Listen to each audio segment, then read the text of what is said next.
So we're back to talk about some more Bond films. Last time we left off on You Only Live Twice, so we got through the first 5 Connerys. From there it kind of takes a bit of a downward turn for a while in the franchise for me. You Only Live Twice was Sean Connery's last film on his contract, and after that he didn't really want to do any more, so they brought in an Australian male model, George Lazenby, to take over the role on Her Majesty's Secret Service.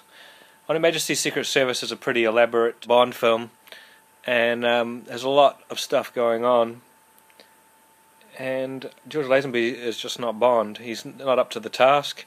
It didn't help that they gave him more crappy one-liners than 5 Bond films put together, all in one film.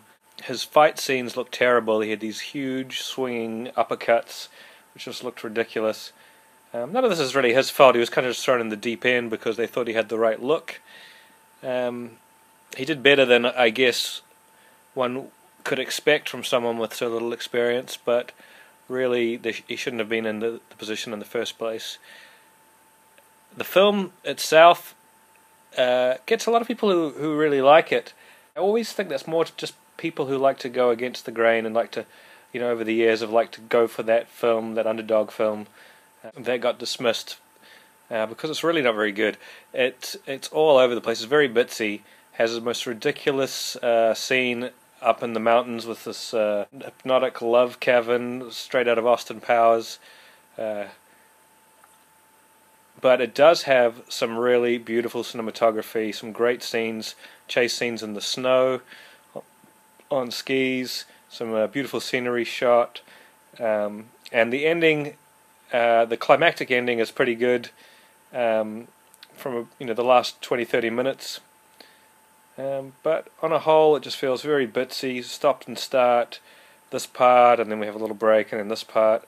It's just not a good film, and Lazenby just can't carry it. I imagine Connery, if he was in it, it would have been slightly better, but he was still being saddled with a terrible dialogue. The big question is how does Her Majesty's Secret Service look and sound? Well, all the Bond films sound pretty good so far, and this one was no different. It had there was a few dialogues sort of went up and down in a few parts, volume-wise, but for the most part it was pretty solid. Now, the film looks really nice. It was really nicely shot, and it gets shown off. There was a little bit of print damage, more so than those early Bond films, but not too much, just a few vertical lines. Anyway, after that they paid Sean Connery a lot of money to come back, and you thought this would have been a good thing, but unfortunately they made Diamonds Are Forever, which is Connery's worst Bond film. It's just basically they wanted to sort of do a fresh take, sort of a comedic angle. Some scenes resemble Smoking the Bandit more than they do a Bond film. The first half hour or so is actually pretty solid, bar some crappy overdub looping that they did, which seemed really cheap right near the beginning, but the film was basically quite good until they get to Vegas, and then it is just tacky and sort of garish. Connery looks terrible in this horrible white suit.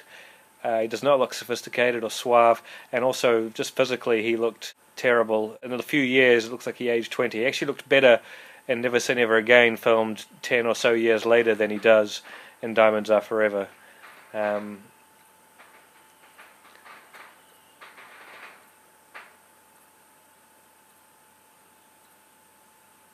Now, how does Diamonds Are Forever fare on Blu-ray? It looks very, very nice.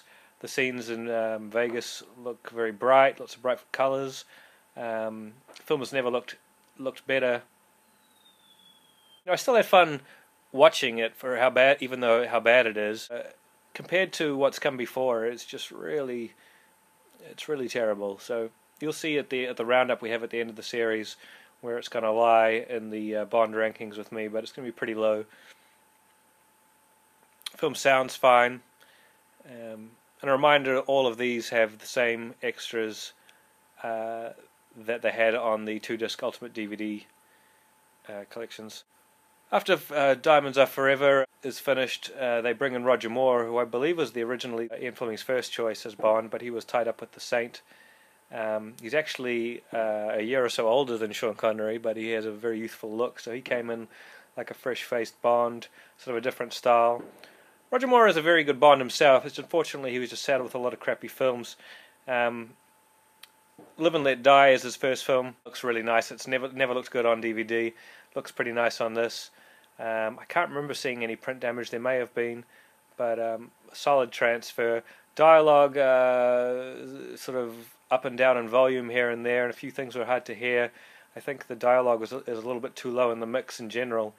But on the whole, pretty good transfer. But just the film itself continued on in that sort of campy 70s style of a lot of comedy and sort of on the blaxploitation craze. Just not really the way I thought they would have wanted to kick off an all-new Bond. It's quite different, has some paranormal stuff going on, which seems really out of place. Moore's okay, though, given what he's given to work with, so give him a pass on his first time out, but I cannot give him a pass on the second film, The Man with the Golden Gun. I didn't think The Man with the Golden Gun even looked that nice a transfer. Certainly looks better than the DVD, but looks quite flat in places, and some places high boosted levels that don't seem quite right. But you know, an okay transfer for a terrible film. The film is just, the villain is way over the top, and all of his henchmen and his setup of his lair. It's really hard to watch. Certainly beyond taking serious, it's definitely one of the worst Bond films. Now, after that, Roger Moore, he was only signed on for 2 films, but Man with the Golden Gun at the time was quite a hit.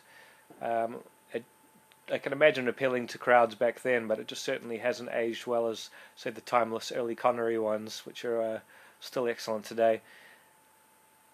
But with the success of that, they brought him back for The Spy Who Loved Me, which is one of Roger Moore's best films.